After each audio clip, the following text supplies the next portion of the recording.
Hi friends, welcome to our YouTube channel SBM Coaching Center.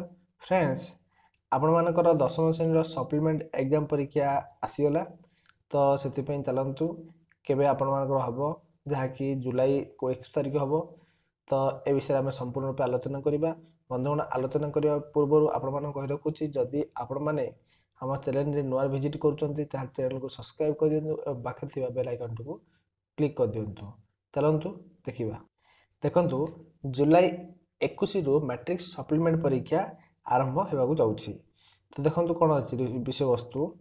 ଏହି ପରୀକ୍ଷା ଜୁଲାଇ 21ରୁ 31 ଯାଏଁ ଚାଲିବ। ରାଜ୍ୟବ୍ୟାପୀ 83ଟି କେନ୍ଦ୍ର ରହିଛି। ଏହି 83ଟି କେନ୍ଦ୍ରରେ ଛାତ୍ରଛାତ୍ରୀମାନେ ପରୀକ୍ଷା ଦେବେ। ସେଥିପାଇଁ ସେମାନଙ୍କର ଆଡ଼ମିଟ୍ କାର୍ଡ଼କୁ www.bseodia.ac.in ରୁ ପାଇପାରିବେ ଏବଂ ମାଧ୍ୟମିକ ଶିକ୍ଷା ପରିଷଦ ତରଫରୁ ଏନେ ଆଜି ବିଜ୍ଞପ୍ତି ପ୍ରକାଶ ପାଇଛି। ସୂଚନାଯୋଗ୍ୟ, ଚଳିତ ମାଟ୍ରିକ ପରୀକ୍ଷା ବା ସପ୍ଲିମେଣ୍ଟ ପରୀକ୍ଷାରେ ମୋଟ 972 ଜଣ ଛାତ୍ରଛାତ୍ରୀ ପରୀକ୍ଷା ଦେବେ। ସେମାନଙ୍କ ପାଇଁ ରାଜ୍ୟର ବିଭିନ୍ନ ସ୍ଥାନରେ 83ଟି କେନ୍ଦ୍ର ଖୋଲାଯାଇଛି ଏବଂ ସେହିଭଳି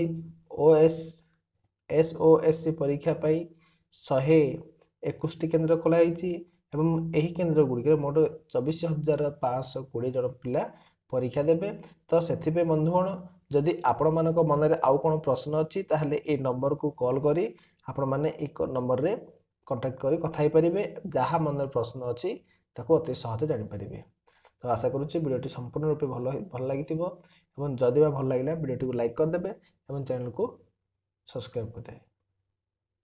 ରହୁଛି, ପରବର୍ତ୍ତୀ ଭିଡ଼ିଓ ଦେଖାହେବ। ଜୟ ଜଗନ୍ନାଥ।